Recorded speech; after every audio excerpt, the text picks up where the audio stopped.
I think the way Major League Baseball handled this has made the voters into the judge and jury. They're already the judge and jury of who gets into the Hall of Fame and who doesn't.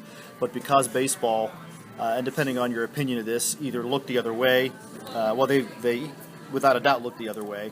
Whether they did that, for a purpose or not remains to be seen. Or maybe maybe only they know that, only the folks in charge at the time know that.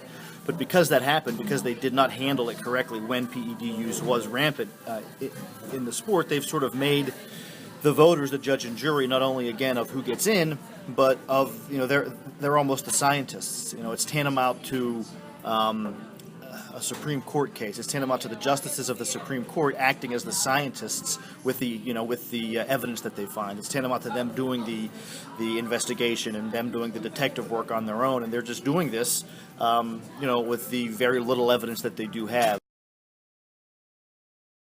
The Major League Baseball Hall of Fame.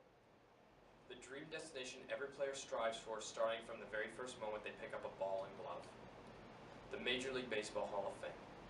A museum that distinguishes the gods from the men.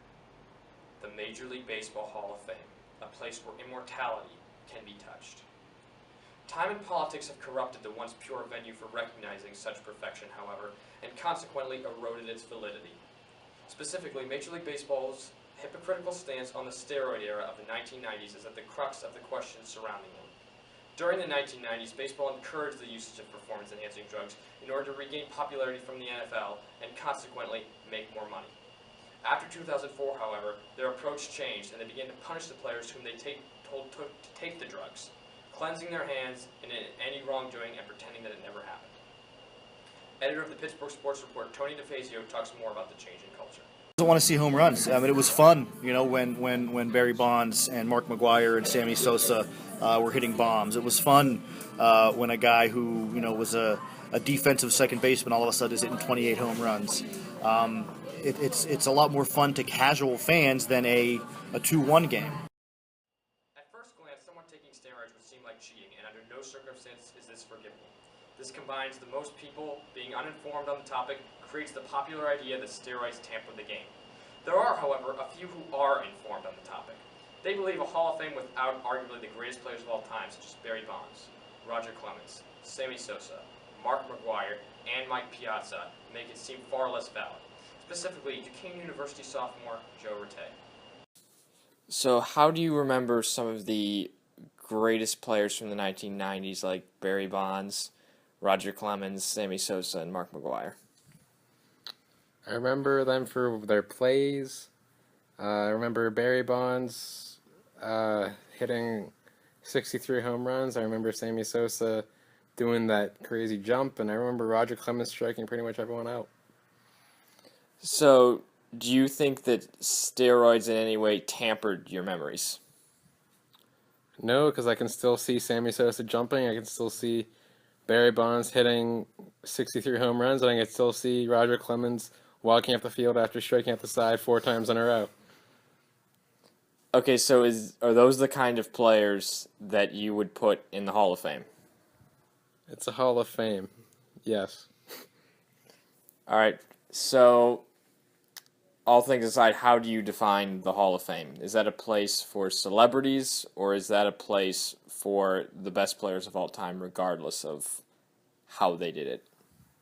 I don't think it really matters how they did it. I think they have to do whatever. I think if they have done something great and they are remembered, they deserve to be in the Hall of Fame.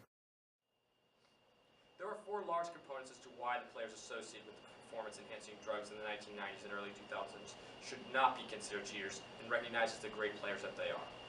Number 1 is the fact that Major League Baseball encouraged the usage, essentially legalizing the drugs. Cheating doesn't apply when the people creating the rules say it's okay. Think about a training technique that is used today and approved by the league. Now suppose that technique was outlawed tomorrow. Would it be fair to punish all the players who used it before it became illegal? Number 2 is that for many of the players from the era, no concrete evidence exists that suggests that performance-enhancing drugs were ever in their system. Even if we wanted to play the it's morally wrong game when it comes to steroids, nothing legally connects the majority of the players to them. Barry Bonds and Roger Clemens were proven innocent in a court of law, and others such as Sammy Sosa and Mike Piazza never actually failed a drug test. The same is also true for former Oakland Athletic and St. Louis Cardinal first baseman Mark McGwire, who was only proven a steroid user after he openly admitted to it in 1998. Assumptions shouldn't be just based on the blaming someone, and more importantly, Major League Baseball shouldn't be above the law. Number 3 is that other cheaters such as Gaylord Perry, who threw a spitball, Phil Niekro, who cut the baseballs with his fingernails, and all-time great Mickey Mantle, who took amphetamines, all indoctrinated in the Hall of Fame. It is well established these players broke the rules, and yet they are still honored with a plaque in Cooperstown. What makes the rules different for these players and not those of the 1990s? Number 4 and final is that there are players who are far worse morals that exist in the Hall of Fame than those who took steroids. Ty Cobb, one of the greatest players of all time, was a murderer. And newly inducted Journal manager Jacob Rupert, the man who traded for Babe Ruth, was an extreme racist who delayed the breaking of the color barrier for several decades. Does it make sense for those players to be sitting in the same room as Jackie Robinson, who possibly is the most important figure in terms of civil rights after Martin Luther King Jr. in American history, was someone who may or may not have taken steroids in a time when it was approved can't? All of these hypocrisies make it seem very hard to question the integrity of the game of baseball and the Hall of Fame as well. We really have to sit back and examine what the Hall of Fame means. Is it still a museum for the greats of the game, or is it a place where only certain celebrities can join? Tony DeFazio explains his point on the view. It's a very flawed league. It has been for a long, long time. They can right some wrongs, but probably coming up with a better definition of the Hall of Fame would answer a lot of these questions. I do think you can have a hall without them being inductees as long as their deeds are recognized. And I think that might be a way out, or a way to coward, like a coward way out of this whole thing. The bottom line is that there are many flaws with the format of the Hall of Fame and baseball itself. Steroid usage itself is wrong, and I do not condone it.